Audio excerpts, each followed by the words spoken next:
കൊച്ചേട്ടന്റെ കത്ത്. Peer group എന്ന വ്യാജ ദൈവം. പ്രിയ DCL കൂട്ടുകാരെ, ആലുവായിൽ അയൽപ്പക്കത്തുള്ള തന്റെ കൂട്ടുകാരിയുടെ വീട്ടിൽ നിന്ന് പുസ്തകം വാങ്ങാനാണ് 12 വയസ്സുകാരിയായ ആ മകൾ അമ്മയോട് ഫോണും വാങ്ങി രാത്രി 8:30 കഴിഞ്ഞപ്പോൾ ഒറ്റയ്ക്ക് വീടിന് പുറത്തിറങ്ങിയത്. എന്നാൽ അവൾ കൂട്ടുകാരിയുടെ വീട്ടിലും എത്തിയില്ല, അമ്മയുടെ അരികിലും എത്തിയില്ല. ആധിയേറിയ അമ്മ വിവരം പോലീസിൽ അറിയിക്കുന്നു. സമർത്ഥരായ ആലുവ പോലീസ് കേസ് അന്വേഷിക്കുന്നു. കുട്ടിയുടെ കയ്യിലുള്ള അമ്മയുടെ ഫോൺ ലൊക്കേഷൻ നോക്കിയപ്പോൾ സ്ഥലം കാസർഗോഡ്. ഒറ്റയ്ക്ക് കുട്ടി ആ സമയം കൊണ്ട് കാസർഗോഡ് എത്തില്ല എന്നറിയാവുന്ന പോലീസിനോട് അമ്മ പറഞ്ഞു. കൊച്ചിന് ഇൻസ്റ്റഗ്രാം അക്കൗണ്ട് ഉണ്ട്.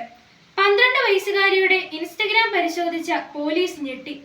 ചെറായി ബീച്ചിൽ ഐസ്ക്രീം കച്ചവടം നടത്തുന്ന 26 വയസ്സുള്ള കൊല്ലംകാരനുമായി 12കാരിയുടെ ചാറ്റിംഗ് കണ്ട പോലീസ് പോലും അന്തം വിട്ടു. ജാഗ്രതയോടെ കുട്ടിയെ കണ്ടെത്താൻ ആലുവ പോലീസ് സ്വന്തം വാഹനത്തിൽ യാത്ര ആരംഭിച്ചു. ആലുവ, കാസർഗോഡ്, മംഗലാപുരം, ഗോവ വഴി മുംബൈയിലെ ധാരാവിയിൽ, അവിടെ നിന്നും ഡൽഹിക്ക് പോകും വഴി പൂനെ റെയിൽവേ സ്റ്റേഷനിൽ വെച്ച് കൊച്ചിനെയും ബെസ്റ്റിയെയും പോലീസ് പൊക്കി. കൊച്ചിന്റെ ഇൻസ്റ്റയിലെ ബെസ്റ്റിക്ക് പോക്സോ കേസിൽ അറസ്റ്റും റിമാൻഡും.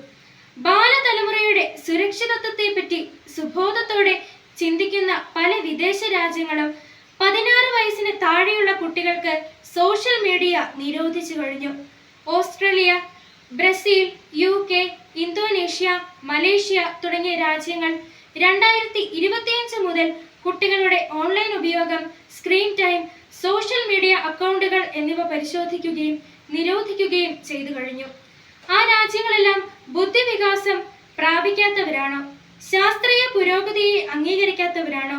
അല്ല, പുരോഗതിയുടെയും വികസനത്തിന്റെയും ഒന്നാം നിരയിലുള്ള രാജ്യങ്ങളാണ് കുട്ടികൾക്ക് സോഷ്യൽ മീഡിയ നിരോധിച്ചത്.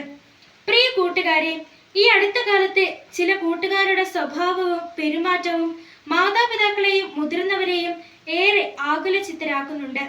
ആരാണ് എൻ്റെ യഥാർത്ഥ കൂട്ടുകാർ എന്ന സത്യം വീട്ടിൽ പറയാത്ത കുട്ടികളുടെ എണ്ണം കൂടുകയാണ്.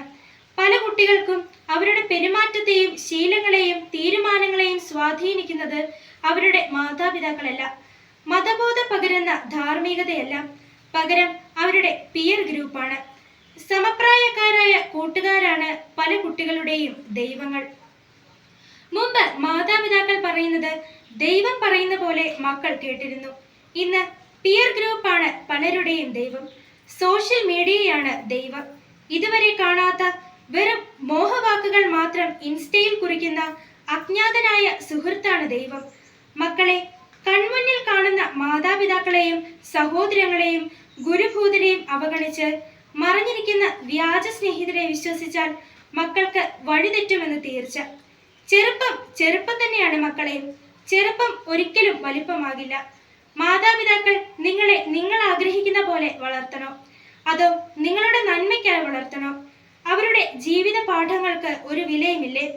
തഴച്ചു വളരുന്ന പല ചില്ലകളും പിഴച്ചു വളരുന്നതാണെന്ന് നല്ല കർഷകൻ അറിയാം. നല്ല കർഷകൻ ചില്ലകളുടെ ചൊല്ലുകൾക്കനുസരിച്ചല്ല പ്രവർത്തിക്കേണ്ടത്. ഫലം കായ്ക്കാത്ത ചില്ലകൾ വെട്ടി ദൂരെ എറിയണം. അതുപോലെ മക്കളുടെ പല ചീത്ത ശീലങ്ങളും ഉപേക്ഷിക്കാൻ മാതാപിതാക്കൾ പറയുമ്പോൾ മക്കൾ അവ ഉപേക്ഷിക്കണം. അല്ലാതെ പലപ്പോഴും പിയർ ഗ്രൂപ്പിന്റെ കയ്യടി നോക്കി കുടുംബത്തെ മറക്കുന്നവർ വ്യാജന്മാരുടെ പിന്നാലെ പോയി നിത്യമായ ചതിക്കുഴിയിൽ നിപതിക്കും.